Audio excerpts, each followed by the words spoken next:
नमस्कार दोस्तों, आज नवरात्रि का 7वां दिन है। नवरात्रि का 7वां दिन माँ कालरात्रि की पूजा की जाती है। माँ कालरात्रि देवी दुर्गा के 9 स्वरूपों में से 7वां स्वरूप है, जो नवरात्रि के 7वें दिन पूजी जाती है। और आज हम माँ कालरात्रि के बारे में जानेंगे। माँ कालरात्रि देवी दुर्गा के 9 स्वरूपों में से 7वां स्वरूप है, जो नवरात्रि के 7वें दिन पूजी जाती हैं।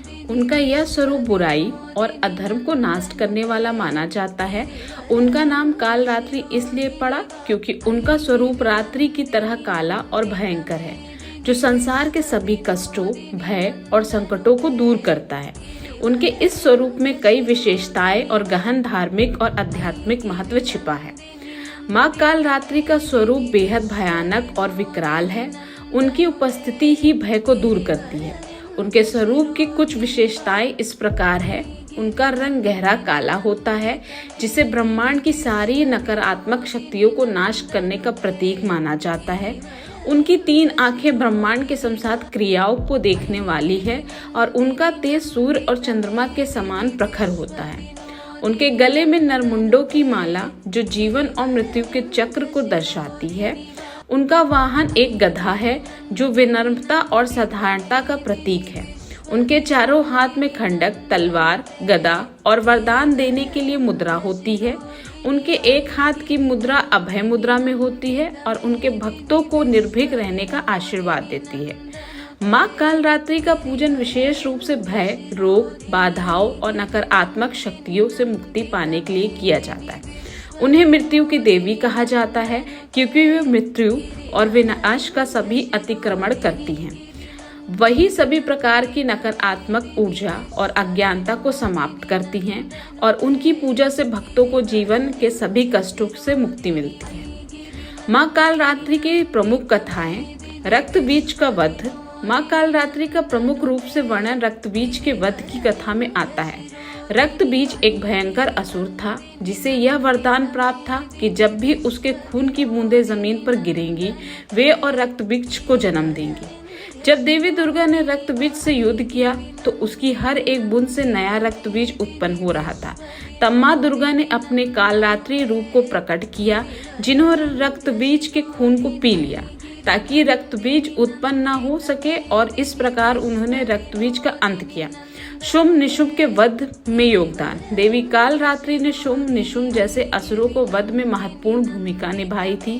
उन्होंने अपनी भयंकर शक्ति से उन असुरों को नाश कर पृथ्वी पर शांति और धर्म की स्थापना की। नवरात्रि के 7वें दिन माँ कालरात्रि का विशेष रूप से पूजन किया जाता है। उनकी पूजा में निम्नलिखित बातों को ध्यान रखा जाता है।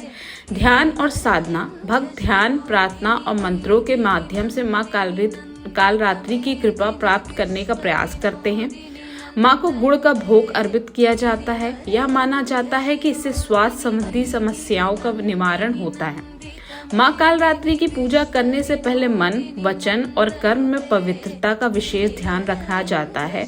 भक्तों को शांत मन से पूजा करनी चाहिए। माँ कालरात्रि आध्यात्मिक महत्व। माँ कालरात्रि की पूजन करने से भक्त सभी प्रकार के भय और विपत्तियों से मुक्त हो जाते हैं।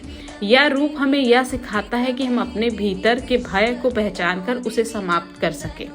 उनका यह रूप आत्मा साक्षात्कार को भी प्रतीक है। भक्तों को अपने भीतर की शक्तियाँ और सीमाओं को समझकर अपने जीवन के सकारात्मक बदलाव लाने का संदेश मिलता है। माँ कालरात्रि बुराई, अज्ञानता और अंधकार को नाश करती है। उनका यह रूप हमें सिखाता है कि हमें जीवन में सकारात्मक और सच्चाई की ओर बढ़ना चाहिए।